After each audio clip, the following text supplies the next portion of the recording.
ನಮಸ್ಕಾರ ಸ್ನೇಹಿತರೆ, ನಾನು ನಿಮ್ಮ ಪ್ರೀತಿಯ ಮನೋ ಎಲ್ರಿಗೂ ನಿಗೂಢ ಕಥೆಗಳಿಗೆ ಸ್ವಾಗತ.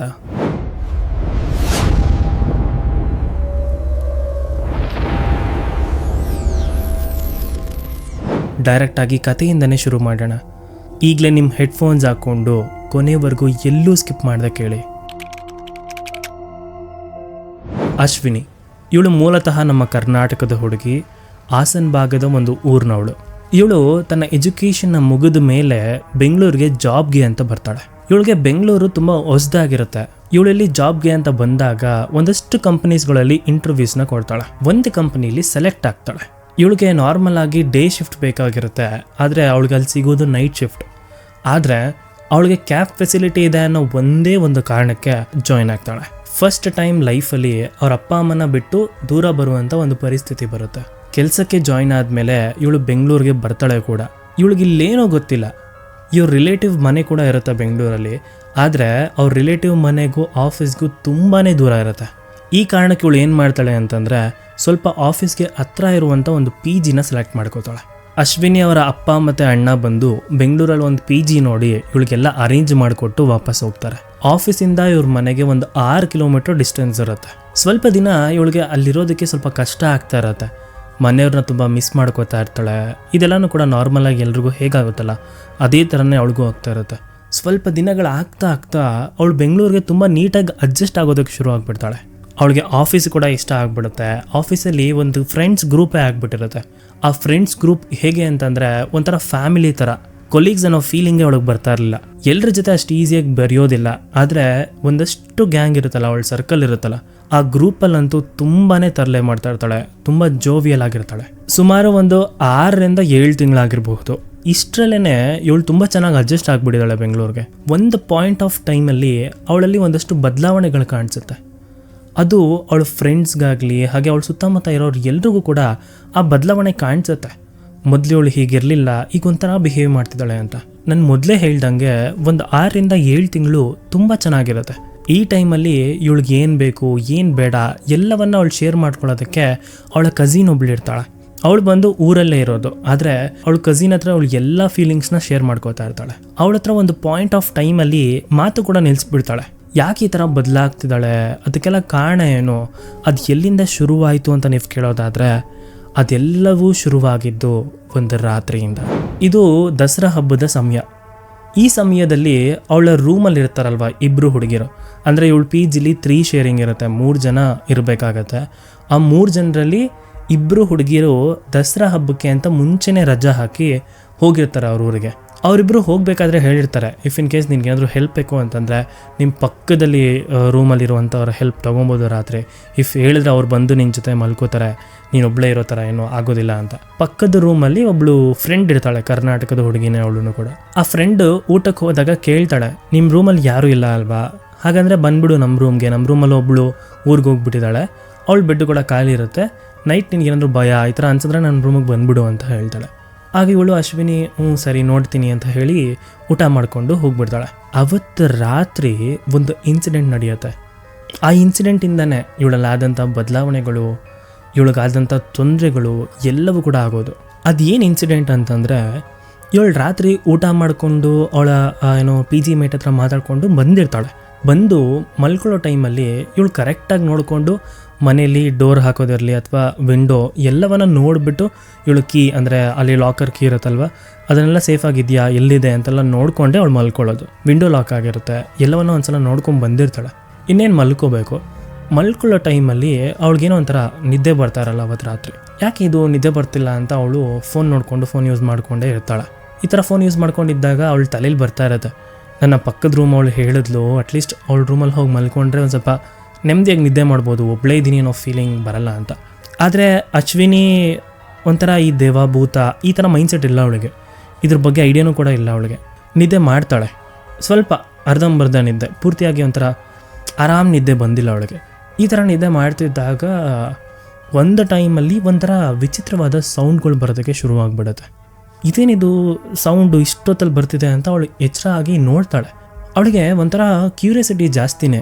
ಆ ಸೌಂಡ್ ಏನು ಅಂತಂದರೆ, ಅವಳು PG ಡೋರ್ ಇದೆಯಲ್ಲ, ಆ ಡೋರ್ ಹತ್ರ ಯಾರೋ ತುಂಬ ಸಲ ಓಡಾಡೋ ರೀತಿ ಸೌಂಡ್ ಬರ್ತಾ ಇರುತ್ತೆ.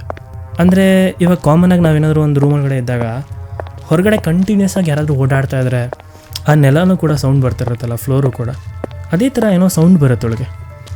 ಇವಳು ಒಂದ್ಸಲ ಅನ್ಕೋತಾಳೆ ಒಬ್ಬೊಬ್ರಿಗೆ ನೈಟ್ ಶಿಫ್ಟ್ ಇರುತ್ತೆ, ಎಲ್ರಿಗೂ ಒಂದೇ ದಿನ ವೀಕ್ ಆಫ್ ಇರಲ್ಲ, ಅವ್ರು ಯಾರೋ ಬಂದಿರ್ತಾರೆ ಅವ್ರ ರೂಮ್ಗೆ, ಅದಕ್ಕೆ ಸೌಂಡ್ ಅಂತ ಅಂದ್ಕೊಂಡು ಕ್ಯೂರಿಯಸ್ಸಾಗಿ ಕೇಳಿಸ್ಕೊತಿರ್ತಾಳೆ. ಆದರೆ ಯಾರೋ ಒಂದು 2-3 ಜನ ಬಂದರು ಅಂತಲೇ ಅಂದ್ಕೊಳ್ಳಿ, ಅವ್ರು ಏನಾದ್ರು ಪಾಸ್ ಆದರೆ ಒಂದು ಸಲ ಪಾಸ್ ಆಗಬೇಕು, ಅಥವಾ ಏನೋ ಒಂದು ಕೆಲಸ ಇದೆ ಅಂದರೆ 1-2 ಸಲ ಪಾಸ್ ಆಗ್ಬೋದು. ಆದರೆ ಈ ಥರ ನಡೆದಾಡ್ತಿರುವಂಥ ಸೌಂಡು, ಸ್ವಲ್ಪ ಜೋರಾಗಿ ಹೆಜ್ಜೆ ಇಡ್ತಿರುವಂಥ ಸೌಂಡು ಕಂಟಿನ್ಯೂಸ್ ಆಗಿ ಬರ್ತದೆ. ಇವಳಿಗೆ ಒಂಥರ ಒಂದು ಕಡೆ ಲೈಟಾಗಿ ಭಯನೂ ಆಗ್ತದೆ, ಇನ್ನೊಂದು ಕಡೆ ಅರ್ಥ ಆಗ್ತಾಯಿಲ್ಲ ಏನಾಗ್ತಿದೆ ಇಲ್ಲಿ ಅಂತ. ಇವಳೇನು ಡಿಸೈಡ್ ಆಗ್ತಾಳೆ ಅಂತಂದರೆ, ಅಟ್ಲೀಸ್ಟ್ ನಾನು ಹೊರಗಡೆ ಡೋರ್ ತೆಗೆದು ನೋಡಿಬಿಡೋಣ, ಅವಾಗ ನನಗೊಂದು ಸಮಾಧಾನ ಆಗುತ್ತೆ ಅಟ್ಲೀಸ್ಟ್ ಅಂತ ಇವಳು ಡೋರ್ ಹತ್ರ ಬರ್ತಾಳೆ.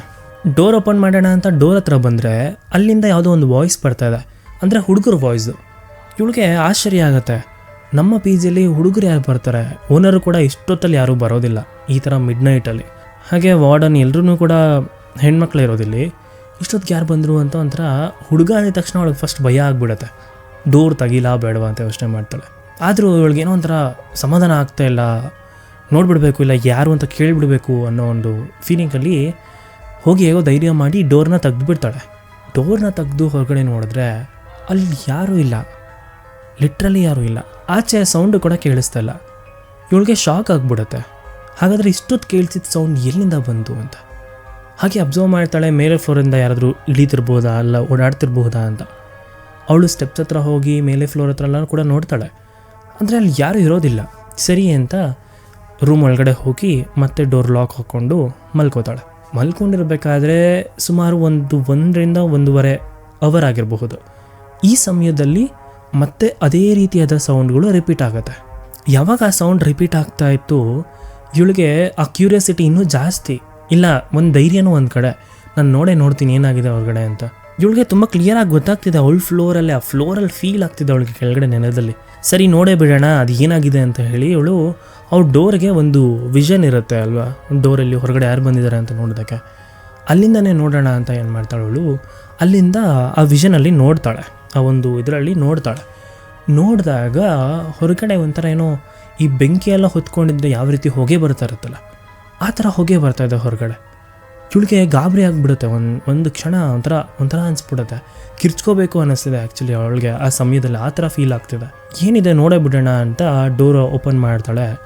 ಓಪನ್ ಮಾಡಿ ಹೊರಗಡೆ ಹೋಗಿ ನೋಡಿದ್ರೆ ಯಾವ ಹೊಗೆನೂ ಇಲ್ಲ, ಏನೂ ಇಲ್ಲ, ಅಲ್ಲಿ ಏನೂ ಇಲ್ಲ.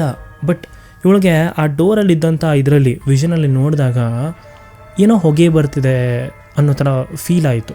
ಇಷ್ಟಾಯಿತು ಅಲ್ವಾ, ಇಲ್ಲಿಂದನೇ ಆ್ಯಕ್ಚುಯಲ್ ಪ್ರಾಬ್ಲಮ್ ಶುರುವಾಗಿರೋದು.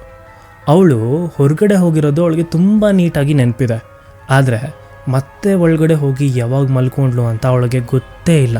ಬೆಳಗ್ಗೆ ಎದ್ದು ನೋಡಿದ್ರೆ ಅವಳ ಸುತ್ತಮುತ್ತ ಯಾರೂ ಇಲ್ಲ, ಆದರೆ ಅವಳು ಮಲಗಿದ್ದಾಳೆ. ಅವಳು ಎದ್ದು ಯೋಚನೆ ಮಾಡ್ತಿದ್ದಾಳೆ, ನಾನು ರಾತ್ರಿ ಹೊರಗಡೆ ಹೋದ್ನಲ್ವಾ, ಏನೋ ಆಯ್ತಲ್ವ ನನಗೆ ಅಂತ, ಹೆಂಗೆ ಬಂದು ವಾಪಸ್ ಮಲ್ಕೊಂಡೆ, ಏನಾಯ್ತು ನನಗೆ, ಆ್ಯಕ್ಚುಲಿ ಏನು ನಡೀತು ಅನ್ನೋದು ಅವಳಿಗೆ ಗೊತ್ತೇ ಇಲ್ಲ. ಆಗ ಅವಳಿಗೆ ಏನು ಅನಿಸುತ್ತೆ, ಏನೋ ಕನಸು ಕಾಣ್ಬಿಟ್ಟಿದ್ದೀನಿ ಅಥವಾ ಏನೋ ಭ್ರಮೆ ಇರಬೇಕು ನಂದು ಅಂತ ಅನ್ಕೋತಾಳೆ. ಆದರೆ ನಿಮಗೆ ನೆನಪಿರಬೇಕು, ಅವಳು ಮಲ್ಕೊಳ್ಳೋಕ್ಕಿಂತ ಮುಂಚೆ ಡೋರೆಲ್ಲ ನೀಟಾಗಿ ಲಾಕ್ ಮಾಡಿದ್ಲು. ಇವಳೆದ್ದು ವಾಪಸ್ ನೋಡಿದಾಗ ಆ ಡೋರ್ ಓಪನ್ ಆಗಿತ್ತು, ಆ ಕೀ ಕೂಡ ಆ ಡೋರ್ ಕೆಳಗಡೆನೇ ಬಿದ್ದಿತ್ತು, ಅದು ಡೋರಲ್ಲೂ ಕೂಡ ಇರಲಿಲ್ಲ. ಇವಳಿಗೆ ಆವಾಗ ಒಂಥರ ಭಯ ಆಗೋದಕ್ಕೆ ಶುರು ಆಗಿಬಿಡುತ್ತೆ, ಏನಿದು, ಯಾಕಿದು ಈ ಥರ ಎಲ್ಲ ಆಗ್ತಿದೆಯಲ್ಲ ಅಂತ. ಆಗ ಇವಳ ಪಕ್ಕದ ರೂಮಲ್ಲಿ ಒಂದು ಹುಡುಗಿ ಇರ್ತಾಳೆ ಅಂತ ಹೇಳಿದ್ನಲ್ಲ, ಅಂದರೆ ಇವಳಿಗೆ ಪರಿಚಯ ಇರ್ತಾಳಲ್ವ, ಅವಳು ಇವಳ ರೂಮ್ ಹತ್ರ ಬರ್ತಾಳೆ. ಅವಳ ಕೆಲಸಕ್ಕೆಲ್ಲ ರೆಡಿಯಾಗಿರ್ತಾಳೆ, ಅವಳಿಗೆ ಮಾರ್ನಿಂಗ್ ಶಿಫ್ಟೇ ಇರುತ್ತೆ. ಆವಾಗ ಇವಳನ್ನ ಕೇಳ್ತಾಳೆ, ಯಾಕೆ ಅಶ್ವಿನಿ ನಿನಗೇನಾಯಿತು ರಾತ್ರಿ, ತಲೆ ಸುತ್ತಿ ಆಚೆ ಬಂದು ಬಿದ್ದುಬಿಟ್ಟಿದ್ದಲ್ಲ ಅಂತ. ಅಶ್ವಿನಿಗೆ ಶಾಕ್ ಆಗುತ್ತೆ, ಹೌದಾ ತಲೆ ಸುತ್ತ ಬಿದ್ದುಬಿಟ್ಟಿದ್ನಾ ಅಂತ. ಆಗ ಅವಳ ಫ್ರೆಂಡ್ ಹೇಳ್ತಾಳೆ ಆ್ಯಕ್ಚುಲಿ ಏನು ನಡೀತು ರಾತ್ರಿ ಅಂತ. ಇವಳು ಹೊರಗಡೆ ಹೋದ್ಮೇಲೆ ಇವಳಿಗೆ ಏನಾಯಿತು ಅಂತ ಗೊತ್ತಿಲ್ಲ, ಆದರೆ ಇವಳು ಕಿರ್ಚ್ಕೊಬಿಟ್ಟಿದ್ದಾಳೆ. ಆ ಕಿರ್ಚೋ ಅಂಥ ಸೌಂಡಿಗೆ ಬೇರೆ ಯಾರಿಗೂ ಅಷ್ಟು ಎಚ್ಚರ ಆಗಿಲ್ಲ, ಅಂದರೆ ತುಂಬ ಜೋರಾಗಿ ಏನು ಕಿರ್ಚ್ಕೊಂಡಿಲ್ಲ ಇವಳು. ಆದರೆ ಅವಳ ಪಕ್ಕದ ರೂಮಲ್ಲೇ ಇದ್ದಂಥ ಇವಳಿಗೆ, ಅವಳ ಫ್ರೆಂಡ್ ಇದ್ಲಲ್ವ, ಅವಳಿಗೆ ಎಚ್ಚರ ಆಗಿಬಿಟ್ಟಿದೆ. ಎಚ್ಚರ ಆಗಿ ಹೊರಗಡೆ ಬಂದು ನೋಡಿದಾಗ ಇವಳು ತಲೆ ಸುತ್ತು ಬಿದ್ದೋಗ್ಬಿಟ್ಟಿರ್ತಾಳೆ.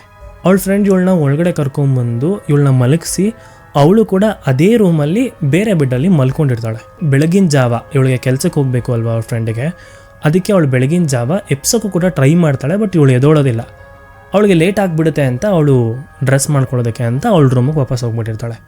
ಇಷ್ಟು ನಡೆದಿರುತ್ತೆ. ಆದರೆ ಅಶ್ವಿನಿಗೆ ಇದು ಯಾವುದೂ ಕೂಡ ನೆನಪಿಲ್ಲ. ನಾನು ಹೇಳ್ದಂಗೆ ಅಶ್ವಿನಿಗೆ ಇಲ್ಲಿಂದನೇ ಪ್ರಾಬ್ಲಮ್ಸ್ಗಳು ಶುರುವಾಗೋದು. ಅವಳ ಬಿಹೇವಿಯರಲ್ಲಿ ತುಂಬ ಬದಲಾವಣೆಗಳಾಗ್ಬಿಡುತ್ತೆ ಅವತ್ತಿಂದ. ಅವಳು ಕೆಲ್ಸಕ್ಕೆ ಜಾಯ್ನ್ ಆಗಿ ಒಂದು 6ರಿಂದ 7 ತಿಂಗಳಾಗಿದೆ ಅಷ್ಟೇ. ಆ ಸಮಯದಲ್ಲಿ ಇದಾಗಿರೋದು. ಅಶ್ವಿನಿ ಕೂಡ ಸಂಜೆ ಅವಳ ಕ್ಯಾಬ್ ಬರುತ್ತೆ, ಅವಳು ಆಫೀಸ್ಗೆ ಹೋಗ್ತಾಳೆ. ಅವಳಿಗೆ ಇದೇ ಅವಳ ತಲೆಯಲ್ಲಿ ಓಡ್ತಾ ಇರುತ್ತೆ, ಏನಾಯಿತು ರಾತ್ರಿ, ಯಾಕೆ ಹಿಂಗಾಯ್ತಲ್ಲ ಅಂತ. ಸರಿ ಬಿಡು, ಏನೋ ಒಂದು ಆಗೋಯ್ತು, ಅನ್ಕಾನ್ಷಿಯಸ್ ಆಗಿಬಿಟ್ಟೆ ಅಂತ ಅನಿಸುತ್ತೆ, ನನಗೆ ಗೊತ್ತಾಗಿಲ್ಲ, ಟಯರ್ಡ್ ಆಗಿಬಿಟ್ಟಿದ್ದೀನೇನೋ ಅಂತ. ಆಫೀಸಿಗೆ ಹೋದ್ಮೇಲೆ ಅವತ್ತಿಂದನೇ ಅವ್ರ ಫ್ರೆಂಡಿಗೆ ಇವಳಲ್ಲಿ ಒಂಥರ ಬದಲಾವಣೆಗಳು ಕಾಣಿಸೋದಕ್ಕೆ ಶುರು ಆಗಿಬಿಡುತ್ತೆ. ಬರೀ ಒಬ್ಬರು ಇಬ್ಬರು ಫ್ರೆಂಡ್ಸ್ ಅಲ್ಲ, ತುಂಬ ಜನ ಇದನ್ನು ಅಬ್ಸರ್ವ್ ಮಾಡ್ತಾರೆ ಕೂಡ. ಅಂದರೆ ತುಂಬ ಜೋವಿಯಲ್ ಆಗಿ ಮಾತಾಡ್ತಿದ್ದಂಥ ಹುಡುಗಿ, ಎಂಜಾಯ್ ಮಾಡ್ತಿದ್ದಂಥ ಹುಡುಗಿ, ಬೇರೆಯವ್ರ ಜೊತೆ ಬಿಡಿ, ಅವರು ಗ್ರೂಪಲ್ಲಿ ಎಂಜಾಯ್ ಮಾಡ್ತಿದ್ಲು ಚೆನ್ನಾಗಿ. ಆ ಥರ ಇರುವಂಥ ಹುಡುಗಿ ಸಡನ್ಲಿ ಒಂಥರ ತುಂಬ ಸೈಲೆಂಟ್ ಆಗಿಬಿಟ್ಟಿದ್ದಾಳೆ, ಮಾತು ಕಮ್ಮಿ ಆಡ್ತಿದ್ದಾಳೆ. ಈ ಥರ ಆಗುತ್ತೆ. ಯಾಕೆ ಒಂಥರ ಸೈಲೆಂಟ್ ಆಗೋದ್ಲು, ನಮ್ಮಿಂದ ಏನಾದರೂ ಹರ್ಟ್ ಆಗೋಯ್ತಾ ಅಂತ ತುಂಬ ಜನ ಬಂದು ಮಾತಾಡ್ಸೋಕೆ ಕೂಡ ಟ್ರೈ ಮಾಡಿದ್ರು ಕೂಡ ಇವಳಿಗೆ ಒಂಥರ ಗೊತ್ತಾಗ್ತಿಲ್ಲ. ಇವಳಿಗೆ ನನಗೇನೂ ಆಗಿಲ್ಲ, ನಾನು ಆರಾಮಾಗೇ ಇದ್ದೀನಿ ಆ ಥರನೇ ಹೇಳ್ತಿದ್ದಾಳೆ. ಆದರೆ ಮೊದಲು ಹೇಗೆ ಬಿಹೇವ್ ಮಾಡ್ತಿದ್ಲೋ ಆ ಥರ ಬಿಹೇವ್ ಮಾಡ್ತಾಯಿಲ್ಲ ಅವಳು. ಕೆಲವು ದಿನಗಳು ಹಾಗೆ ಮುಂದಕ್ಕೆ ಹೋಗುತ್ತೆ. ಒಂದು ಸಲ ಅಶ್ವಿನಿ ಅವಳ ಕ್ಲೋಸ್ ಫ್ರೆಂಡ್, ಅವ್ರ ಆಫೀಸಲ್ಲಿ ಒಬ್ಬಳು ಕ್ಲೋಸ್ ಫ್ರೆಂಡ್ ಇರ್ತಾಳೆ, ಅವಳನ್ನು ಮನೆಗೆ ಅಂತ ಕರೀತಾಳೆ, ಅಂದರೆ ಪಿ ಜಿಗೆ ಅಂತ ಕರೀತಾಳೆ. ನಮ್ಮ ಪಿ ಜಿಯಲ್ಲಿ ಬೇರೆ ಯಾರು ಇರೋಲ್ಲ, ಮಧ್ಯಾಹ್ನ ಬಾ ಬಂದ್ಬಿಟ್ಟು ಒಂದು ಸ್ವಲ್ಪ ಹೊತ್ತು ಕಾಲ ಕಳೆಯೋಣ ಈ ವೀಕೆಂಡಲ್ಲಿ, ವೀಕ್ ಆಫಲ್ಲಿ ಅಂತ ಕರೆದ ಮೇಲೆ ಅವಳ ಫ್ರೆಂಡು ಕೂಡ ಖುಷಿಯಾಗಿ, ಅಟ್ಲೀಸ್ಟ್ ಇಷ್ಟು ದಿನ ಸರಿಯಾಗಿ ಮಾತಾಡ್ತಿರ್ಲಿಲ್ಲ, ಈಗ ನನ್ನಾದರೂ ಕರೆದ್ಲಲ್ವಾ, ಅವಳಿಗೇನೋ ಫೀಲಿಂಗ್ಸ್ ಇರಬೇಕು, ಅದನ್ನು ಹೇಳ್ಕೊತಾಳೆ ಅಂತ ಸರಿ ಅಂತ ಅಶ್ವಿನಿ ಅವಳ ಪಿ ಜಿಗೆ ಅವಳ ಫ್ರೆಂಡ್ ಬರ್ತಾಳೆ. ಬಂದ ಮೇಲೆ ಅಶ್ವಿನಿ ಅವಳು ಕರೆದಿದ್ದೀನಿ ಒಬ್ಬರನ್ನ, ನಾನು ಅವ್ರ ಹತ್ರ ಮಾತಾಡಬೇಕು ಅನ್ನೋದು ಕಾಮನ್ ಸೆನ್ಸ್ ಅಲ್ವಾ. ಅವತ್ತು ಅಶ್ವಿನಿ ಅವಳ ಫ್ರೆಂಡ್ ಬಂದ ಮೇಲೂ ಕೂಡ, ಅವಳ ಫ್ರೆಂಡ್ ಹೋಗೋವರೆಗೂ ಕೂಡ ಒಂದು ಮಾತು ಆಡೋದಿಲ್ಲ. ಅವಳ ಫ್ರೆಂಡ್ ಬರ್ತಾಳೆ ಪಿ ಜಿ ಒಳಗೆ, ಅವಳ ರೂಮ್ ಒಳಗೆ ಬರ್ತಾಳೆ. ಬಂದು ನೋಡಿದ್ರೆ ಅಶ್ವಿನಿ ಒಂದು ಕಡೆ ಕೂತಿರ್ತಾಳೆ. ಸರಿ ನೋಡಿದಾಳೆ ಏನೇ ಅಂತ ಕ್ಯಾಶುಯಲ್ ಅವಳು ಬಂದು ಕೂತ್ಕೊಂಡು ಮಾತಾಡೋದಕ್ಕೆ ಶುರು ಮಾಡ್ತಾಳೆ. ಬಟ್ ಅಶ್ವಿನಿ ರೆಸ್ಪಾಂಡೇ ಮಾಡ್ತಾಯಿಲ್ಲ. ಅರ್ಧ ಗಂಟೆಯಿಂದ 1 ಗಂಟೆವರೆಗೂ ಅವಳ ಫ್ರೆಂಡಲ್ಲಿ ಇವಳಿಗೋಸ್ಕರ ಮಾತಾಡ್ಸೋದಕ್ಕೆ ಟ್ರೈ ಮಾಡಿದ್ರು ಕೂಡ ಮಾತಾಡೇ ಇಲ್ಲ. ಅವಳ ಫ್ರೆಂಡಿಗೆ ಒಂಥರ ಕೋಪ ಬಂದುಬಿಡುತ್ತೆ, ಫ್ರಸ್ಟ್ರೇಟ್ ಆಗಿಬಿಡುತ್ತೆ. ಇವಳು ಏನೇ ಮಾಡಿದ್ರು ಮಾತಾಡ್ತಿಲ್ಲ ಅಂತ ಅವಳ ಫ್ರೆಂಡು ಹೊರಟು ಬಿಡ್ತಾಳೆ ಪಿ ಜಿಯಿಂದ. ಇದಾದ ಮೇಲೆ ಅವಳು ಆ ವೀಕ್ ಆಫ್ ಮುಗಿದ ಮೇಲೆ ಅಶ್ವಿನಿ ಆಫೀಸಿಗೆ ಬರ್ತಾಳೆ. ಅವಳ ಫ್ರೆಂಡ್ನ ಆಫೀಸಲ್ಲಿ ಮಾತಾಡಿಸ್ತಾಳೆ, ನಾರ್ಮಲಾಗೆ ಮಾತಾಡಿಸ್ತಾಳೆ. ಅವಳು ಪಿ ಜಿಗೆ ಕರೆದಿದ್ದು ಇದು ಯಾವುದೋ ನೆನಪೇ ಇಲ್ಲ ಅನ್ನೋ ಥರ ಮಾತಾಡಿಸ್ತಾಳೆ. ಇದೆಲ್ಲ ನೋಡ್ತಿದ್ದಂಥ ಅಶ್ವಿನಿ ಫ್ರೆಂಡಿಗೆ ಒಂಥರ ಏನೋ ವಿಚಿತ್ರ ನಡೀತಾ ಇದೆ, ಏನೋ ನಡೀತಿದೆ ಇವಳಲ್ಲಿ, ಇವಳಿಗೇನೋ ಒಂಥರ ಆಗ್ತಿದೆ, ಪ್ರಾಬ್ಲಮ್ ನೆಗೆಟಿವ್ ಆಗಿ ಆಗ್ತಿರಬಹುದು ಅಂತ. ಅದನ್ನು ಅಶ್ವಿನಿ ಅವರ ಅವಳ ಫ್ರೆಂಡ್ಸ್ ಗ್ರೂಪ್ ಜೊತೆ ಎಲ್ಲ ಹೇಳ್ಕೊಂಬಿಟ್ಟಿರ್ತಾಳೆ. ಹೇಳ್ಕೊಂಡ್ಮೇಲೆ ಅವರೆಲ್ಲರೂ ಕೂಡ ಇವಳನ್ನ ನೋಡೋ ರೀತಿನೇ ಒಂಥರ ಬದಲಾಗ್ಬಿಟ್ಟಿರುತ್ತೆ, ಒಂಥರ ಟ್ರೀಟ್ ಮಾಡ್ತಾ ಇರ್ತಾರೆ ಇವಳನ್ನ. ಇವಳಿಗೆ ಹೋಗ್ತಾ ಹೋಗ್ತಾ ಅರ್ಥ ಆಗ್ತಿದೆ, ನನ್ನಲ್ಲಿ ಏನೋ ಒಂಥರ ಬದಲಾವಣೆಗಳಾಗ್ತಾ ಇದೆ, ನನ್ನ ಫ್ರೆಂಡ್ಸ್ ಎಲ್ಲ ಒಂಥರ ಟ್ರೀಟ್ ಮಾಡ್ತಿದ್ದಾರೆ ಅಂತ. ಯಾರ ಹತ್ರ ಮಾತಾಡಿಸ್ತಿಲ್ಲ, ಖುಷಿಯಾಗಿಲ್ಲ, ನೆಮ್ಮದಿಯಾಗಿಲ್ಲ, ಸರಿಯಾಗಿ ನಿದ್ದೆ ಮಾಡ್ತಿಲ್ಲ ಅಂತ. ಇದ್ರ ಜೊತೆಗೆ ಅವಳಿಗೆ ಒಂಥರ ಹೆಲ್ತಲ್ಲೂ ಕೂಡ ತುಂಬ ಇಶ್ಯೂಸ್ಗಳು ಶುರು ಆಗಿಬಿಟ್ಟಿರುತ್ತೆ. ತುಂಬ ತಲೆನೋವು, ಒಂಥರ ವಿಪರೀತ ತಲೆನೋವು. ಅಶ್ವಿನಿ ಮುಂಚೆ ಆದರೆ ಪದೇ ಪದೇ ಊರಿಗೆ ಹೋಗ್ತಾ ಇದ್ಲು. ಅವಳಿಗೆ ವೀಕ್ ಆಫ್ ಇದ್ದಾಗ, ಆ ಥರ ಎಲ್ಲ ಟೈಮ್ ಇದ್ದಾಗ ಅವಳು ಊರಿಗೆ ಹೋಗಿ ಬರ್ತಾ ಇದ್ಲು. ಆದರೆ ಅವಳಿಗೆ ಈ ಥರ ಒಂದು ಇನ್ಸಿಡೆಂಟ್ ನಡೆದ ಮೇಲೆ ಅವಳು ಊರಿಗೂ ಕೂಡ ಸರಿಯಾಗಿ ಹೋಗ್ತಾ ಇರಲ್ಲ. ಅವ್ರ ಮನೆಯವ್ರು ಎಷ್ಟೇ ಫೋರ್ಸ್ ಮಾಡಿದ್ರು ಕೂಡ ಇವಳು ಬರ್ತೀನಿ ಬರ್ತೀನಿ ಬರ್ತೀನಿ ಅಂತ ದಿನಗಳನ್ನ ಮುಂದೆ ಹಾಕ್ತಾನೆ ಇರ್ತಾಳೆ. ಇನ್ನೊಂದೇನು ಗೊತ್ತಾ, ಅವಳ ಆಫೀಸಲ್ಲಿ ಈ 9ರಿಂದ 11 ಗಂಟೆ ಈ ಸಮಯದಲ್ಲಿ ಲಂಚ್ ಬ್ರೇಕ್ ಇರುತ್ತೆ. ನಾರ್ಮಲಾಗಿ ಈ ಫಸ್ಟ್ 6 ತಿಂಗಳು ಏನಿದ್ಲಲ್ಲ, ಇವಳು ಫಸ್ಟ್ ಬಂದಾಗಿಂದ ನಾರ್ಮಲಾಗಿ ಊಟ ಮುಗಿಸ್ಕೊಂಡು ಹೊರಗಡೆ ಓಡಾಡ್ಕೊಂಬರೋದು ಈ ಥರ ಎಲ್ಲ ಮಾಡ್ತಿದ್ರು. ಅವರ ಬಿಲ್ಡಿಂಗ್ ಏನಿದೆ, ಕಂಪನಿ ಬಿಲ್ಡಿಂಗ್ ಏನಿದೆ, ಅದ್ರ ಸುತ್ತ ಎಲ್ಲ ಸ್ವಲ್ಪ ಓಡಾಡೋಕ್ಕೆ ಜಾಗ ಇತ್ತು, ಅಲ್ಲೆಲ್ಲ ಓಡಾಡ್ಕೊಂಡು ಬರೋಳು. ಹೋಗ್ತಾ ಹೋಗ್ತಾ ಏನಾಗುತ್ತೆ, ಇವಳಿಗೆ ಒಂದು 8ರಿಂದ 9 ಗಂಟೆ ಆದಮೇಲೆ ಹೊರಗಡೆ ಹೋಗೋದಕ್ಕೆ ಮನಸ್ಸಾಗಲ್ಲ. ಒಂಥರ ಏನೋ ಭಯ ಶುರು ಆಗಿಬಿಟ್ಟಿರುತ್ತೆ ಅವಳಿಗೆ. ಅವ್ರ ಫ್ರೆಂಡ್ಸಿಗೆ ಇದು ಕೂಡ ಒಂದು ಕಡೆ ತಲೆನೋವು ಆಗಿಬಿಟ್ಟಿರುತ್ತೆ. ಇಷ್ಟು ದಿನ ಅಂದರೆ ಫಸ್ಟ್ 6 ತಿಂಗಳು ಎಲ್ಲ ಕಡೆ ಬರ್ತಿದ್ಲು, ಆರಾಮಾಗಿದ್ಲು. ಈಗ ಸಡನ್ಲಿ ಹೊರಗಡೆ ಬಾ ಅಂದರೆ ಬರಲ್ಲ ಅಂತಾಳೆ, ಹೆದರ್ಕೋತಾಳೆ, ಏನೋ ಒಂಥರ ಬಿಹೇವ್ ಮಾಡ್ತಾಳೆ, ಒಂಥರ ಮಾತಾಡ್ತಾಳೆ, ಒಂಥರ ಚುಚ್ಚು ಮಾತಾಡೋ ಥರ ಇರುತ್ತೆ ಅವಳ ಮಾತುಗಳು. ಇದೆಲ್ಲ ನೋಡ್ತಾ ನೋಡ್ತಾ ಅವ್ರ ಫ್ರೆಂಡ್ಸ್ ಹೆಂಗಾಗ್ಬಿಡ್ತಾರೆ ಅಂತಂದರೆ ಇವಳು ವಿಷಯಕ್ಕೆ ಬರೋದಿಲ್ಲ. ಇದಿಷ್ಟೇ ಅಲ್ಲ, ಇನ್ನೊಂದು ಇನ್ಸಿಡೆಂಟ್ ಇದೆ. ಇದೇನು ಅಂತಂದರೆ, ಅವರ ಆಫೀಸಲ್ಲೇ ಒಂದು ಹುಡುಗ ಅಶ್ವಿನಿನ ಇಷ್ಟಪಡ್ತಾ ಇರ್ತಾನೆ. ಅವನು ಪ್ರತಿ ಸಲ ಅಶ್ವಿನಿ ಹೋಗಬೇಕಾದ್ರೆ ಮಾತಾಡ್ಸೋದಕ್ಕೆ ಟ್ರೈ ಮಾಡೋದು, ಅವಳ ಜೊತೆ ಅಂದರೆ ತುಂಬ ಟೈಮ್ ಸ್ಪೆಂಡ್ ಮಾಡೋದಕ್ಕೆ ಟ್ರೈ ಮಾಡೋದು, ಹೊರಗಡೆ ಬಾ ಅಂತ ಕರೆಯೋದು, ಈ ಥರ ಎಲ್ಲ ಮಾಡ್ತಾ ಇರ್ತಾನೆ. ಅಂದರೆ ಆಫೀಸಲ್ಲಿ ಇದ್ದಾಗಲೇ ಅವನಿಗೆ ಸ್ವಲ್ಪ ಜಾಸ್ತಿನೇ ಲವ್ ಫೀಲಿಂಗ್ ಬರುತ್ತೆ ಅಂತ ಅನಿಸುತ್ತೆ. ಅವನು ಜಾಸ್ತಿ ಮಾತಾಡೋದಕ್ಕೆ ಶುರು ಮಾಡಿಬಿಡ್ತಾನೆ, ಮೆಸೇಜ್ ಮಾಡೋದಕ್ಕೆ ಸ್ಟಾರ್ಟ್ ಮಾಡ್ತಾನೆ, ಆಗಾಗ ಕಾಲ್ ಮಾಡ್ತಾನೆ, ಸುಮ್ಮನೆ ಏನೋ ಕಾರಣ ಇಲ್ಲದಿದ್ರು ಕೂಡ. ಇವಳಿಗೆ ಅಷ್ಟು ಇಂಟ್ರೆಸ್ಟ್ ಇರಲ್ಲ ಅವನ ಮೇಲೆ. ಇವಳು ಹೇಳ್ತಾ ಇರ್ತಾಳೆ, ನನಗೆ ಇದೆಲ್ಲ ಸೆಟ್ ಆಗೋದಿಲ್ಲ, ನಾನು ಲವ್ವೆಲ್ಲ ಮಾಡೋದಿಲ್ಲ, ನನಗೆ ಈಗ ಆ ಮೈಂಡ್ಸೆಟ್ ಇನ್ನೂ ಬಂದಿಲ್ಲ, ಇಫ್ ಇನ್ ಕೇಸ್ ಆ ಥರ ಫೀಲಿಂಗ್ಸ್ ಇದ್ದರೆ ನಾನು ಹೇಳ್ಕೊತೀನಿ, ಅಲ್ಲಿವರೆಗೂ ಡಿಸ್ಟರ್ಬ್ ಮಾಡಬೇಡ ಅಂತ. ಒಂದು ಪಾಯಿಂಟಲ್ಲಿ ಯಾವಾಗ ಈ ಥರ ಎಲ್ಲ ನಡೀತಿರುತ್ತಲ್ಲ ಅವಳ ಬಿಹೇವಿಯರಲ್ ಚೇಂಜಸ್ಸು, ಈ ಟೈಮಲ್ಲಿ ಒಂದಿನ ಆಫೀಸ್ ಕೆಫೆಟೇರಿಯಲ್ಲಿ ಇವಳು ಕುತ್ಕೊಂಡು ಊಟ ಮಾಡ್ತಾ ಇರ್ತಾಳೆ ಒಬ್ಬಳೇ. ಅವಳ ಫ್ರೆಂಡ್ಸ್ಗಳಿಗೆ ಇವಳ ಬಿಹೇವಿಯರ್ಸಿಂದ ಅವ್ರು ದೂರ ಆಗಿಬಿಟ್ಟಿರ್ತಾರೆ, ಇವಳ ಜೊತೆ ಯಾರು ಅಷ್ಟಾಗಿ ಕುತ್ಕೊತಾ ಇರಲ್ಲ. ಇವಳೊಬ್ಬಳೇ ಕುತ್ಕೊತಾ ಇದ್ಲು ಊಟ ಮಾಡೋದಕ್ಕೂ ಕೂಡ. ಈ ಥರ ಊಟ ಮಾಡ್ತಿದ್ದಾಗ ಅವಳನ್ನ ಇಷ್ಟಪಡ್ತಾ ಇದ್ದಂಥ ಹುಡುಗ ಯಾರಿದ್ದ ಅವನು ಕೂಡ ಬಂದು ಕೂತ್ಕೊಳ್ಳೋದಕ್ಕೆ ಟ್ರೈ ಮಾಡ್ತಾ ಇರ್ತಾನೆ. ಪ್ರತಿದಿನ ಹಂಗೆ ಮಾಡ್ತಾ ಇರ್ತಾನೆ. ಅವನು ಸ್ವಲ್ಪ ಫೋರ್ಸ್ ಮಾಡಿ ಮಾತಾಡೋದಕ್ಕೆ ಟ್ರೈ ಮಾಡ್ತಾ ಇರ್ತಾನೆ. ಹೀಗೆ ಮಾತಾಡ್ತಾ ಏನಾಗುತ್ತೆ ಅಂತಂದರೆ, ಒಂದು ಪಾಯಿಂಟ್ ಆಫ್ ಟೈಮಲ್ಲಿ ಅವಳೊಂಥರ ಜೋರಾಗಿ ರೇಗೋದಕ್ಕೆ ಶುರು ಮಾಡಿಬಿಡ್ತಾಳೆ ಅವನ ಮೇಲೆ. ಅವನಿಗೆ ಒಂಥರ ಏನೋ ವಿಚಿತ್ರ ಅನಿಸುತ್ತೆ, ಆದರೂ ಕೂಡ ಅವ್ನು ಬಿಡಲ್ಲ, ಆ ಲವ್ನ ಕಂಟಿನ್ಯೂ ಮಾಡ್ತಾನೆ. ಹೀಗೆ ಸ್ವಲ್ಪ ದಿನಗಳಾದಮೇಲೆ ಏನಾಗುತ್ತೆ ಅಂತಂದರೆ, ಒಂದಿನ ಅಶ್ವಿನಿ ಆಫೀಸ್ಗೆ ಲಾಗಿನ್ ಮಾಡೋದಕ್ಕೆ ಅಂತ ಬರ್ತಾ ಇರ್ತಾಳೆ. ಈ ಟೈಮ್ಗೆ ಇವನು ಕೂಡ ಎದುರುಗಡೆ ಇರ್ತಾನೆ. ಅವ್ನು ಯಾವಾಗ ಇವಳು ಬಂದ್ಲು ಅಂತ ಕಾಣಿಸ್ತೋ ಆಗ ಅಲ್ಲಿಂದ ಎಸ್ಕೇಪ್ ಆಗಿಬಿಡ್ತಾನೆ. ಅಂದರೆ ಅವಳು ಮುಂದೆ ಸಿಗೋದೇ ಇಲ್ಲ. ಇವಳು ಅಬ್ಸರ್ವ್ ಮಾಡ್ತಾಳೆ ಸ್ವಲ್ಪ ದಿನ. ಇವಳು ಎಲ್ಲಿದ್ದರೂ ಕೂಡ ಇಫ್ ಇನ್ ಕೇಸ್ ಅವನೇನಾದರೂ ಅಲ್ಲಿದ್ದರೆ ಫಸ್ಟ್ ಅಲ್ಲಿಂದ ಜಾಗ ಖಾಲಿ ಮಾಡಿಬಿಡ್ತಾನೆ. ಇವಳಿಗೆ ಅನ್ಸೋದಕ್ಕೆ ಶುರು ಆಗುತ್ತೆ, ಯಾಕೆ ನಾನೇನಾದರೂ ರೂಢಾಗಿ ಬೈದ್ಬಿಟ್ನಾ, ಏನಾದರೂ ಆಗೋಯ್ತಾ ಅಂತ. ಅವನೊಂಥರ ಇವಳಂದ್ರೇ ಆಗಲ್ಲ ಅನ್ನೋ ರೀತಿ ಬಿಹೇವ್ ಮಾಡ್ತಾ ಇರ್ತಾನೆ. ಆದರೆ ಅದಕ್ಕೊಂದು ಕಾರಣ ಇದೆ. ಏನು ಗೊತ್ತಾ, ಒಂದಿನ ಹೀಗೆ ವೀಕ್ ಆಫ್ ಟೈಮಲ್ಲಿ ಇವಳು ಊರಿಗೆ ಹೋಗಿರೋದಿಲ್ಲ. ಇವಳ ರೂಮಲ್ಲೇ ಕೂತ್ಕೊಂಡು ಫೋನ್ ನೋಡ್ತಾ ಇರ್ತಾಳೆ. ಆ ಟೈಮ್ಗೆ ಅವ್ನು ಕಾಲ್ ಮಾಡಿರ್ತಾನೆ. ಕಾಲ್ ಮಾಡಿ ಅವತ್ತು ಸ್ವಲ್ಪ ಚೆನ್ನಾಗಿ ಮಾತಾಡ್ತಾಳೆ ಇವಳು ಮೊದಲೇ ವಾರ್ನಿಂಗ್ ಎಲ್ಲ ಕೊಟ್ಟಿರ್ತಾಳೆ, ನನ್ನ ಮತ್ತೆ ಮಾತಾಡಿಸ್ಬೇಡ ಅಂತೆಲ್ಲ. ಬಟ್ ಇವನು ಕಾಲ್ ಮಾಡ್ತಾನೆ, ನನ್ನ ಮೇಲೆ ಬಿದ್ದು ಮಾತಾಡಿಸ್ತಿದ್ದ ಅಲ್ವಾ. ಅವತ್ತು ಚೆನ್ನಾಗಿ ಮಾತಾಡ್ತಾ ಇದ್ದಾಗ ಇವಳು ಒಂದು ಪಾಯಿಂಟ್ ಆಫ್ ಟೈಮಲ್ಲಿ ಯಾವಾಗ ಲವ್ ಅಂತ ಅವನ ವಿಷಯ ತೆಗಿತಾನೋ ಆ ಟೈಮಿಗೆ ತುಂಬ ರ್ಯಾಶಾಗಿ ಬಿಹೇವ್ ಮಾಡಿಬಿಡ್ತಾಳೆ. ತುಂಬ ಅಂದರೆ ತುಂಬ ರ್ಯಾಶಾಗೆ. ಅಂದರೆ ಅವಳ ಬಾಯಲ್ಲಿ ಏನೇನೋ ಕೆಟ್ಟ ಮಾತುಗಳು ಬರ್ತಾಯಿದೆ. ಅದಕ್ಕಿಂತ ಮುಂಚೆ ಅವನ ಹತ್ರ ಕೇಳೇ ಇಲ್ಲ. ನಾರ್ಮಲಾಗಿ ಹೇಳಬೇಕು ಅಂತಂದರೆ ಅಶ್ವಿನಿ ಆ ಥರ ಹುಡುಗಿನೇ ಅಲ್ಲ, ಅವಳು ಬ್ಯಾಡ್ ವರ್ಡ್ಸ್ನ ಯೂಸ್ ಮಾಡುವಂಥ ಹುಡುಗಿ ಅಲ್ಲ. ಬಟ್ ಅವತ್ತು ತುಂಬ ಬ್ಯಾಡ್ ವರ್ಡ್ಸ್ ಬರ್ತಾಯಿದೆ. ಇನ್ನೊಂದು ಮೈನ್ಯೂಟ್ ಥಿಂಗ್ ಅವನು ಅಬ್ಸರ್ವ್ ಮಾಡಿರೋದೇನು ಅಂತಂದರೆ, ಅವಳ ವಾಯ್ಸಲ್ಲಿ ಒಂದಷ್ಟು ಬದಲಾವಣೆ ಕೇಳಿಸಿದೆ ಅವನಿಗೆ. ಅವತ್ತು ಅವನು ಮಾತಾಡಿದಾಗ ಬಂದಂಥ ವಾಯ್ಸ್ ಒಂಥರ ಹುಡುಗರ ವಾಯ್ಸ್ ಥರ ಇತ್ತು. ಅದನ್ನು ಅವ್ನು ಹೇಳಿರೋದಿಲ್ಲ. ಈ ವಿಷಯ ಅಶ್ವಿನಿಗೆ ಗೊತ್ತಾಗೋದು ಕೂಡ ಈ ರೀತಿಯಾದ ಇನ್ಸಿಡೆಂಟ್ಗಳಾಗಿ ಇದಕ್ಕೆ ಒಂದು ಸೊಲ್ಯೂಷನ್ ಸಿಕ್ಕ ಮೇಲೇ. ಅಲ್ಲಿವರೆಗೂ ಅಶ್ವಿನಿಗೂ ಕೂಡ ಇದ್ರ ಬಗ್ಗೆ ಏನೂ ಗೊತ್ತಿರಲ್ಲ. ಅವಳಿಗೂ ಕನ್ಫ್ಯೂಷನ್ ಆಗಿಬಿಟ್ಟಿರುತ್ತೆ, ಅವನು ಯಾಕೆ ಮಾತ್ಬಿಟ್ಟ ಅಂತ. ಇದೊಂದು ಇನ್ಸಿಡೆಂಟ್ ಒಂದು ಕಡೆ ಆದರೆ, ಇನ್ನೊಂದು ಇನ್ಸಿಡೆಂಟ್ ಕೂಡ ಇದೆ. ನಾನು ಹೇಳಿದೆ ಅಲ್ವಾ, ಅಶ್ವಿನಿಗೆ ರಾತ್ರಿ ಹೊತ್ತು ಹೊರಗಡೆ ಹೋಗೋದಕ್ಕೆ ಒಂಥರ ಭಯ ಆಗ್ತಾಯಿತ್ತು. ಈ ಭಯ ಯಾವ ರೀತಿ ಕಂಟಿನ್ಯೂ ಆಗುತ್ತೆ ಅಂತಂದರೆ, ಅಶ್ವಿನಿ ಅವಳ ನೈಟ್ ಲಾಗೌಟ್ ಆದಮೇಲೆ ಕ್ಯಾಬ್ ಏನು ಬರ್ತಿತ್ತೋ ಆ ಕ್ಯಾಬ್ ಬರೋ ಟೈಮಿಗೆ ಅವರು ಬೇಸ್ಮೆಂಟಿಗೆ ಹೋಗಬೇಕಿತ್ತು. ಆ ಬೇಸ್ಮೆಂಟ್ ಹತ್ರ ಕ್ಯಾಬ್ ಬರೋದು, ಅಲ್ಲಿಂದ ಅವರು ಕರ್ಕೊಂಡು ಮನೆ ಹತ್ರ ಹೋಗೋರು. ನಾನು ಹೇಳಿದಾಗ ಒಂದು 6 ಕಿಲೋಮೀಟ್ರ್ ಡಿಸ್ಟೆನ್ಸ್ ಇತ್ತು ಇವ್ರಿಗೆ ಆಫೀಸಿಂದ ಮನೆಗೆ. ಒಂದಿನ ಮಧ್ಯರಾತ್ರಿ ಅಂದರೆ ಲಾಗೌಟ್ ಟೈಮಿಗೆ ಲಾಗೌಟ್ ಮಾಡಿಕೊಂಡು ಬೇಸ್ಮೆಂಟಲ್ಲಿ ಇವ್ರ ಕ್ಯಾಬ್ಸ್ ಇರುತ್ತೆ, ಅವಳು ಕ್ಯಾಬ್ ಹತ್ರ ಬರ್ತಾಳೆ.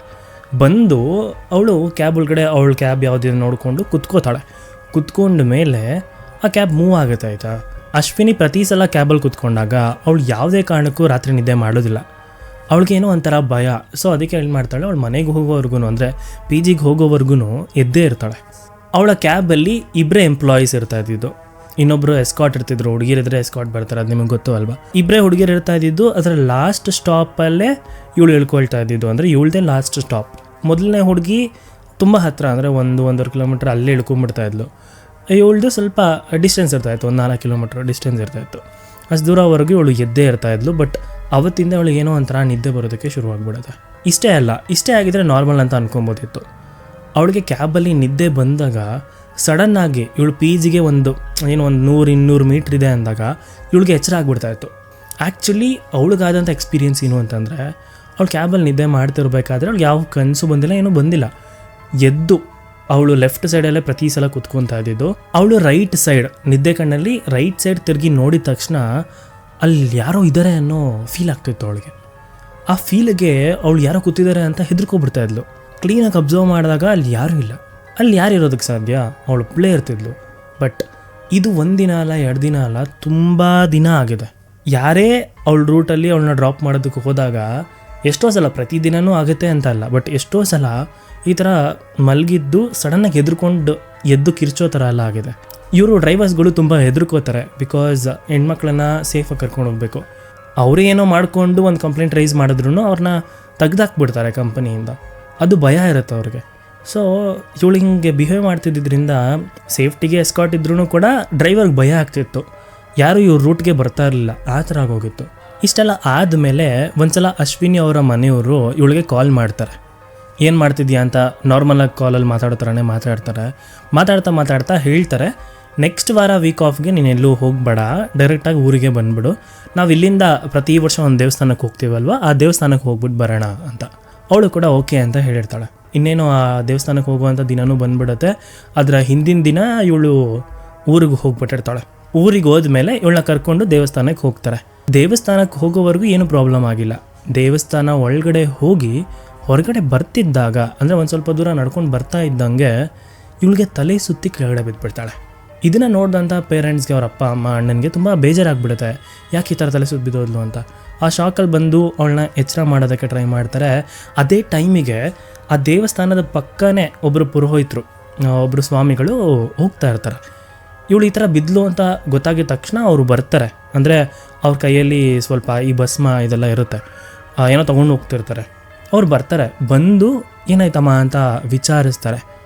ಅವಳು ಕಣ್ಬಿಟ್ಟಾಗ ಆ ಒಂದು ಪುರೋಹಿತರಿಗೆ ಏನೋ ಒಂಥರ ನೆಗೆಟಿವ್ ಫೀಲ್ ಆಗುತ್ತೆ. ಬಟ್ ಅದನ್ನು ಹೇಗೆ ಹೇಳಬೇಕು ಅಂತ ಗೊತ್ತಾಗದಂಗೆ ಒಂಥರ ಸರಿಯಾಗಿ ಕ್ಲಾರಿಟಿ ಕೊಡಲ್ಲ. ಬಟ್ ನನಗೇನೋ ಒಂಥರ ಅನ್ನಿಸ್ತಿದೆ, ಅಮ್ಮ ಒಂದ್ಸಲ ನೀವು ದೇವಸ್ಥಾನದ ಒಳಗಡೆ ಹೋಗಿ ಏನಾದರೂ ತಾಯ್ತಾ ಏನಾದರೂ ಕಟ್ಟಿಸ್ಕೊಂಡು ಬನ್ನಿ ಮನೆಗೆ, ಅಂದರೆ ಮನೆಗೆ ಹೋಗಿ ಅಂತ ಹೇಳ್ತಾರೆ. ಈ ಥರ ಹೇಳಿದಾಗ ಪೇರೆಂಟ್ಸ್ಗಳಿಗೂ ಒಂಥರ ಏನೋ ಶಾಕ್ ಆಗುತ್ತೆ, ಯಾಕೆ ಹಿಂಗೆ ಅಂದರು ಅಂತ. ಅವಳಿಗೆ ಎಚ್ಚರ ಆಗುತ್ತೆ. ಹಾಗೆ ದೇವಸ್ಥಾನಕ್ಕೆ ಕರ್ಕೊಂಡೋಗಿ ಅಲ್ಲಿ ಒಂದು ತಾಯ್ತ ಕಟ್ಸ್ಕೊಂಡು ಬರ್ತಾರೆ. ಅದಾದಮೇಲೆ ನಾರ್ಮಲ್ ಅವಳು ಮನೆಗೆ ಬರೋವರೆಗೂ ಅವಳಿಗೇನೂ ಪ್ರಾಬ್ಲಮ್ ಆಗೋಲ್ಲ. ಇವರೇನು ಅನ್ಕೋತಾರೆ, ಏನೋ ಟಯರ್ಡ್ ಆಗಿದೆ ಅವಳಿಗೆ, ಅದಕ್ಕೆ ಈ ಥರ ಆಗ್ತಿದೆ ಅಂತ. ಸರಿ, ಆ ತಾಯ್ತವನ್ನು ಅವಳು ಕಟ್ಟಿಸ್ಕೊಂಡಿರ್ತಾಳಲ್ವ, ಅದೇನಾಗುತ್ತೆ ಅಂದರೆ ಬರ್ತಾ ದಾರಿಲಿ, ಅಂದರೆ ಮನೆಗೆ ಬರ್ತಾ ಇರಬೇಕಾದ್ರೇ ಅದು ಲೂಸಾಗಿ ಬಿಚ್ಕೊಳ್ಳುತ್ತೆ. ಅದು ಬಿಚ್ಕೊಳ್ತೋ ಇಲ್ಲ ಇವಳೇ ಇಂಟೆನ್ಷನಲ್ಲಿ ಬಿಚ್ಚಿದ್ಲೋ ಅದು ಗೊತ್ತಿಲ್ಲ, ಬಟ್ ಬಿಚ್ಕೊಳ್ಳುತ್ತೆ. ಅವಳೇನು ಮಾಡ್ತಾಳೆ, ಅವಳ ಬ್ಯಾಗ್ ಸೈಡ್ ಪಾಕೆಟಲ್ಲಿ ಅದನ್ನ ಇಟ್ಕೊಂಡಿರ್ತಾಳೆ, ನಾನು ಅಲ್ಲಿ ಹೋಗ್ಬೇಕಾದ್ರೆ ಹಾಕೋತೀನಿ ಅಂತ. ಪಿ ಜಿಗೆ ಬರ್ತಾಳೆ, ಆ ತಾಯ್ತವನ್ನು ಮತ್ತೆ ಅವಳು ಮುಟ್ಟೋದೇ ಇಲ್ಲ, ಆ ಬ್ಯಾಗಲ್ಲೇ ಇರುತ್ತೆ, ಆ ಪಾಕೆಟಲ್ಲೇ ಇರುತ್ತೆ. ಮತ್ತೆ ಪಿ ಜಿಗೆ ವಾಪಸ್ ಬರ್ತಾಳೆ. ಬಂದ ಮೇಲೆ ಒಂದು ಸ್ವಲ್ಪ ಸೀರಿಯಸ್ ಇನ್ಸಿಡೆಂಟ್ಸ್ಗಳು ನಡೆಯುತ್ತೆ. ಅದೇ ಹೇಗೆ ಅಂತಂದರೆ, ಅವಳು ಮಲಗಿರಬೇಕಾದ್ರೆ ಎಷ್ಟೋ ಸಲ ಅವಳು ಕತ್ತತ್ರ ಒಂದು ಸ್ವಲ್ಪ ರೆಡ್ ಮಾರ್ಕ್ ಹಾಕೋದು. ಹಾಗೆ ಅವಳ ಲೆಫ್ಟ್ ಕೈಯಲ್ಲಿ ಯಾರೋ ತುಂಬ ಜೋರಾಗಿ ಹಿಡಿದಿದ್ರೆ ಯಾವ ಥರ ಇರುತ್ತೆ ರೆಡ್, ಅವಳಿಗೆ ಎಚ್ಚರ ಆಗಿ ಬೆಳಗಿನ ಜಾವ ಮುಖ ತೊಳಿಬೇಕಾದ್ರೆ ಹೋಗಿ ಚೆಕ್ ಮಾಡಿದಾಗ ಅವಳ ಕೈ ಪೂರ್ತಿ ರೆಡ್ ಆಗಿರೋದು, ಹಾಗೆ ಆ ರೆಡ್ ಏನು ಬೆರಳುಗಳ ಮಾರ್ಕ್ ಇರೋದು ಅವಳಿಗೆ ಕಾಣುತ್ತೆ. ಅವಳಿಗೆ ಇದೆಲ್ಲವೂ ಕೂಡ ಸಣ್ಣ ಸಣ್ಣ ಎಕ್ಸ್ಪೀರಿಯನ್ಸಸ್ ಆಗ್ತಾ ಇದೆ. ಅದು ಅವಳ ಬಾಡಿನೇ ಹೇಳ್ತಾ ಇದೆ ನಿನಗೇನೋ ಆಗ್ತಿದೆ ಅಂತ. ಅವಳು ಅದನ್ನು ನನಗೇನೋ ಹೆಲ್ತ್ ಇಶ್ಯೂ ಇದೆ ಅನ್ನೋ ಥರನೇ ಅವಳು ಅದನ್ನು ನಾರ್ಮಲಾಗಿ ತೊಗೊಂಬಿಟ್ಟಿರ್ತಾಳೆ. ಆದರೆ ಸೀರಿಯಸ್ ಆಗಿ ಅವಳ ಬಾಡಿಲಿ ಒಂದಷ್ಟು ಬದಲಾವಣೆಗಳಾಗ್ತಾ ಇರುತ್ತೆ, ಅವಳಿಗೊಂದಷ್ಟು ಸಮಸ್ಯೆಗಳಾಗ್ತಾ ಇರುತ್ತೆ. ಅವಳ ಸುತ್ತ ಒಂದು ಆತ್ಮ ಕೂಡ ಇರುತ್ತೆ.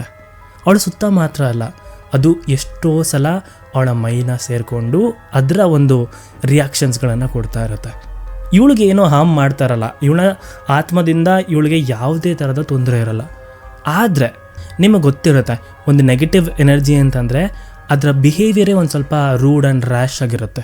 ನಮಗೆ ಆ ಶಕ್ತಿನ ತಡ್ಕೊಳ್ಳೋದಕ್ಕಾಗಲ್ಲ ಎದುರುಗಡೆ ಇದ್ರೂ ಕೂಡ, ಆ ಥರ ಇರುತ್ತೆ.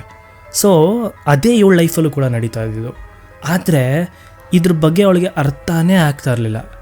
ಅರ್ಥ ಆಗೋದಕ್ಕೆ ಒಂದು ಪಾಯಿಂಟ್ ಇದೆ. ಅದು ಹೇಗೆ ಗೊತ್ತಾ, ಒಂದಿನ ಇವಳು ಏನೋ ಆಫೀಸ್ ಮುಗಿಸ್ಕೊಂಡು ಮಧ್ಯರಾತ್ರಿ ಪಿ ಜಿಗೆ ಬಂದು ಮಲ್ಕೊಂಡಿರ್ಬೇಕಾದ್ರೆ ಅವಳ ಪಿ ಜಿ ರೂಮ್ಮೇಟ್ಸ್ ಯಾರು ಇರ್ತಾರಲ್ವ, ಅದರಲ್ಲಿ ಒಂದು ಹುಡುಗಿ ಮಧ್ಯರಾತ್ರಿಗೆ ಎಚ್ಚರ ಆಗುತ್ತೆ. ಅವಳಿಗೆ ಎಚ್ಚರ ಆದಾಗ ಇವಳು ಲೈಟ್ ಆನ್ ಮಾಡ್ತಾಳೆ, ಅಂದರೆ ಬೆಡ್ ಲೈಟ್ ಆನ್ ಮಾಡ್ತಾಳೆ. ಆನ್ ಮಾಡಿ ನೋಡಿದ್ರೆ ಇವಳು ಒಂಥರ ಏನೋ ವಿಚಿತ್ರವಾದ ಪೊಸಿಷನಲ್ಲಿ ಮಲ್ಕೊಂಡಿರ್ತಾರೆ. ಒಂಥರ ಹಿಂದೆ ತಿರುಗಿ ಅವಳು ಕೂದಲ ತುಂಬ ಒಂಥರ ಕೆದ್ರಿರುತ್ತೆ. ಅದನ್ನು ನೋಡಿದಂಥ ಅವಳಿಗೆ ಒಂಥರ ಗಾಬರಿ ಆಗುತ್ತೆ, ಯಾಕೆ ಹಿಂಗೆ ಮಲ್ಕೊಂಡಿದ್ದಾಳೆ ಅಂತ. ಅವಳ ಎಪ್ಸಕ್ಕೆ ಅಂತ ಹೋಗ್ತಾಳೆ, ಸರಿಯಾಗಿ ಆರಾಮಾಗಿ ಮಲ್ಕೋ, ಏನಾದರೂ ಪ್ರಾಬ್ಲಮ್ ಅಂತ ಕೇಳೋದಕ್ಕೆ. ಎಪ್ಸಕ್ಕೆ ಅಂತ ಹೋದಾಗ ಅವಳು ತುಂಬ ರ್ಯಾಶಾಗಿ ಬಿಹೇವ್ ಮಾಡಿಬಿಡ್ತಾಳೆ.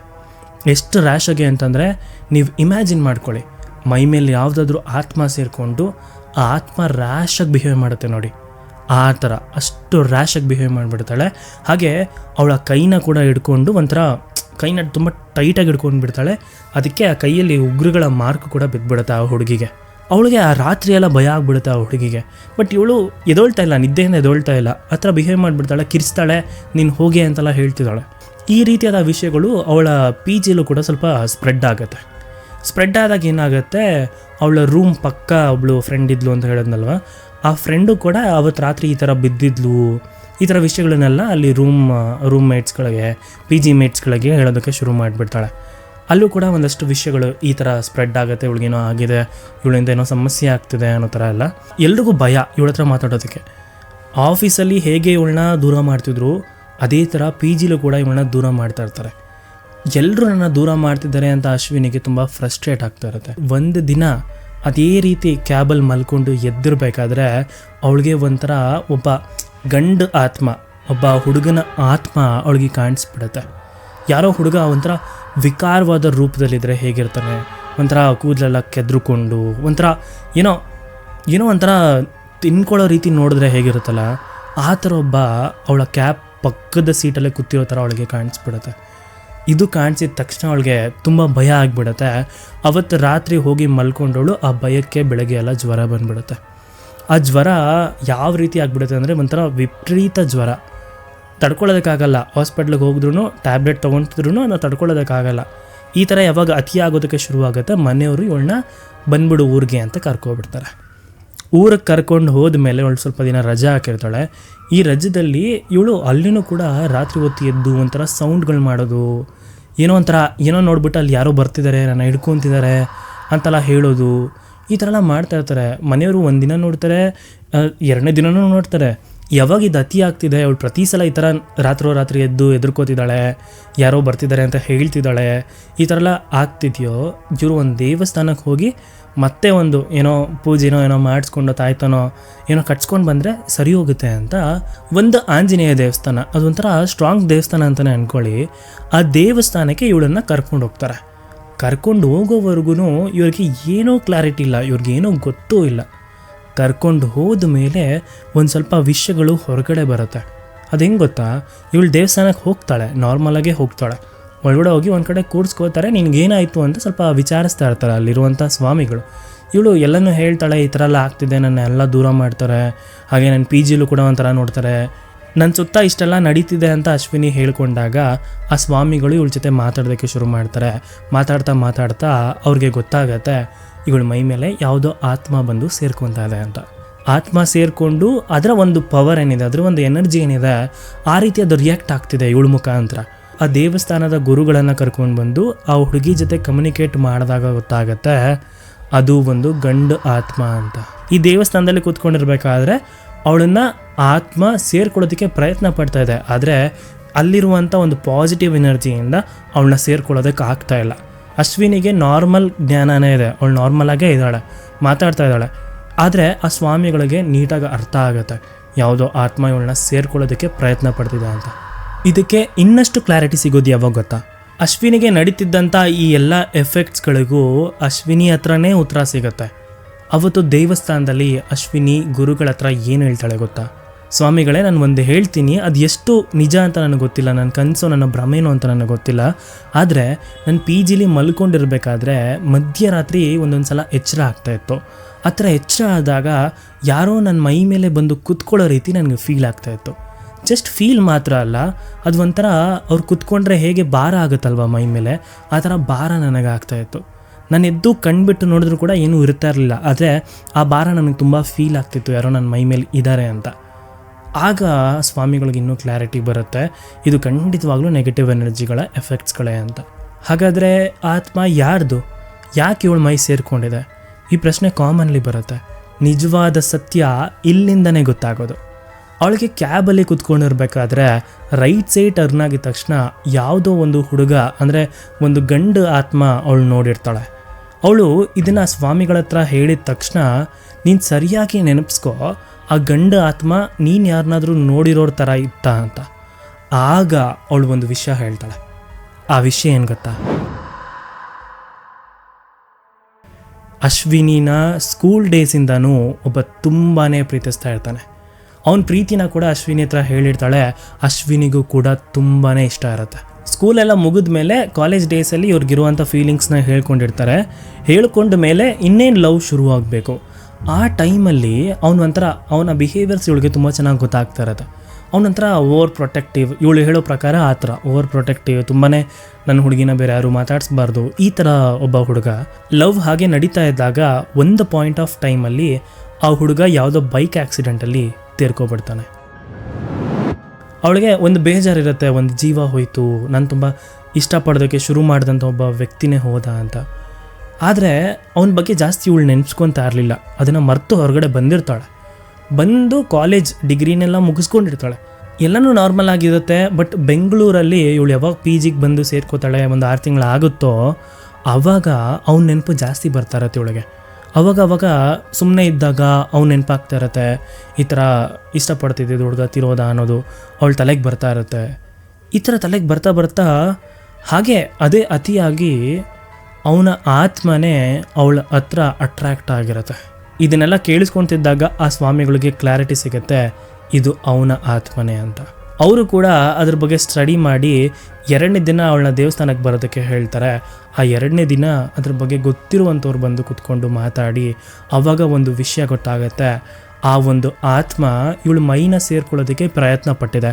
ಅಷ್ಟೇ ಅಲ್ಲ, ಇವಳು ಮೈನ ಸೇರದೆ ಇದ್ದಾಗಲೂ ಕೂಡ ಇವಳು ಸುತ್ತಾನೆ ಇರೋ ಅಂಥ ಪ್ರಯತ್ನ ಪಡ್ತಾ ಇತ್ತು. ಇವಳ ಹತ್ರ ಯಾರಾದರೂ ಕ್ಲೋಸ್ ಆಗೋದಕ್ಕೆ ಟ್ರೈ ಮಾಡಿದ್ರು ಕೂಡ ಆ ಆತ್ಮದಿಂದ ಇವರೆಲ್ಲರೂ ಕೂಡ ದೂರ ಆಗಿಬಿಡ್ತಾಯಿದ್ರು. ಯಾರ ಹತ್ರ ಆದರೂ ತುಂಬ ಜೋವಿಯಲ್ ಆಗಿ ಫನ್ನಾಗಿ ಏನಾದರೂ ಅವಳು ಮಾತಾಡ್ತಾ ಇದ್ರೆ ಆ ಸಮಯಕ್ಕೆ ಆ ಆತ್ಮ ಇವಳು ಮೈನ ಸೇರಿಕೊಂಡು ತುಂಬ ರಾಂಗ್ ಆಗಿ ರಿಯಾಕ್ಟ್ ಮಾಡೋದಕ್ಕೆ ಶುರು ಮಾಡಿಬಿಡ್ತಾ ಇತ್ತು. ಅದರಿಂದ ಅವಳ ಜೊತೆ ಇದ್ದಂಥ ಕ್ಲೋಸ್ ಸರ್ಕಲ್ ಎಲ್ಲವೂ ಕೂಡ ಡಿಸ್ಪ್ಯಾಚ್ ಆಗೋಯ್ತು, ಎಲ್ಲರೂ ದೂರ ಆಗೋದ್ರು. ಇದು ಗೊತ್ತಾಗ್ತಾ ಇದ್ದಂಗೆ ಅವರು ಒಂದು ದೇವಸ್ಥಾನಕ್ಕೆ ಹೋಗೋದಕ್ಕೆ ಸಜೆಸ್ಟ್ ಮಾಡ್ತಾರೆ. ಆ ದೇವಸ್ಥಾನಕ್ಕೆ ಹೋಗಿ ಅವಳ ಮೈ ಮೇಲೆ ಸೇರ್ಕೊಳ್ಳೋಕ್ಕೆ ಪ್ರಯತ್ನ ಪಡ್ತಿದ್ದಂಥ, ಆಗಾಗ ಅವಳ ಮೈನ ಸೇರ್ಕೊಳ್ತಿದ್ದಂಥ ಆತ್ಮವನ್ನು ಬಿಡಿಸ್ತಾರೆ. ದೇವಸ್ಥಾನದಲ್ಲಿ ಹೇಳ್ದಂಗೆ ಪೂಜೆಗಳನ್ನು ಮಾಡಿಸ್ತಾರೆ, ಮನೆಯಲ್ಲಿ ಹೋಮಗಳನ್ನ ಮಾಡಿಸ್ತಾರೆ. ಇದೆಲ್ಲ ಆದ ಮೇಲೆ ಅವಳಿಗೆ ನಾರ್ಮಲ್ ಆಗೋದು. ಅಶ್ವಿನಿಗೆ ಈ ಒಂದು ಇನ್ಸಿಡೆಂಟ್ಸ್ ಎಲ್ಲ ಒಂಥರ ರೋಲರ್ ಕೋಸ್ಟರ್ ಥರ ಇತ್ತು.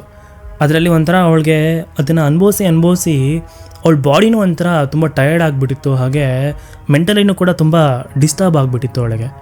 ಇದೆಲ್ಲವೂ ಸರಿ ಆದಮೇಲೆ ಅವಳು ನಾರ್ಮಲ್ ಸ್ಟೇಜಿಗೆ ಬರ್ತಾಳೆ. ಆಮೇಲೆ ನಾರ್ಮಲ್ ಲೈಫ್ ಲೀಡ್ ಮಾಡ್ತಾಳೆ. ಹಾಗೆ ನಾನು ಹೇಳೋ ಹಾಗೆ ನಿಮ್ಗೇನಾದರೂ ಭಯ ಆಗ್ತಿದೆ, ಕತ್ಲು ಅಂದರೆ ಭಯ ಅನಿಸುತ್ತೆ, ಒಬ್ಬಳೇ ಇರೋಕ್ಕೆ ಭಯ ಆಗುತ್ತೆ, ಒಬ್ಬನೇ ಇರೋಕ್ಕೆ ಭಯ ಆಗುತ್ತೆ, ಈ ಥರ ಎಲ್ಲ ಇದ್ದಾಗ ಹನುಮಾನ್ ಚಾಲೀಸ ಇದೆ. ಅದು ತುಂಬ ಸ್ಟ್ರಾಂಗೆಸ್ಟ್ ಮಂತ್ರ. ಅದನ್ನು ನೀವು ಹೇಳ್ಕೊಂಡ್ರೆ ಖಂಡಿತವಾಗ್ಲೂ ಎಲ್ಲ ಸಾಲ್ವ್ ಆಗುತ್ತೆ. ಇನ್ನೂ ತುಂಬ ಭಯ ಆಗ್ತಿದೆ, ನನಗೆ ಹೊರಗಡೆ ಓಡಾಡೋದಕ್ಕೂ ಆಗ್ತಿಲ್ಲ ಅಂತ ಅಂದಾಗ ಕಾಲಭೈರವನ ಅಷ್ಟಕಂ ಇರುತ್ತೆ, ಅದನ್ನು ಪಠನೆ ಮಾಡಿದ್ರೆ ಎಲ್ಲ ನಾರ್ಮಲ್ ಆಗುತ್ತೆ. ಇದಾಗಿತ್ತು ಇವತ್ತಿನ ನಿಗೂಢ ಕತೆ. ಹೋಪ್ ನಿಮಗೆ ತುಂಬ ಇಷ್ಟ ಆಯಿತು ಅನ್ಕೋತೀನಿ. ಇದೇ ರೀತಿಯಾದ ಇನ್ಸಿಡೆಂಟ್ ನಿಮ್ಮ ಲೈಫಲ್ಲಿ ಏನಾದರೂ ಆಗಿದ್ರೆ ನನ್ನ ಹತ್ರ ಶೇರ್ ಮಾಡ್ಕೊಳ್ಬೋದು. ನನ್ನ ಡಿಸ್ಕ್ರಿಪ್ಷನಲ್ಲಿ ಲಿಂಕ್ ಇರುತ್ತೆ, ಅಲ್ಲಿ ಕ್ಲಿಕ್ ಮಾಡಿ ಡೈರೆಕ್ಟಾಗಿ ನನ್ನ ಇನ್ಸ್ಟಾಗ್ರಾಮಲ್ಲಿ ಬಂದು ಮೆಸೇಜ್ ಮಾಡಬಹುದು. ಮುಂದಿನ ನಿಗೂಢ ಕತೆ ಜೊತೆ ಸಿಗ್ತೀನಿ ಅಂತ ಹೇಳ್ತಾ ಈ ವಿಡಿಯೋನ ಇಲ್ಲಿಗೆ ಮುಗಿಸ್ತಾ ಇದ್ದೀನಿ. ಟೇಕ್ ಕೇರ್, ಟಾಟಾ, ಬಾಯ್.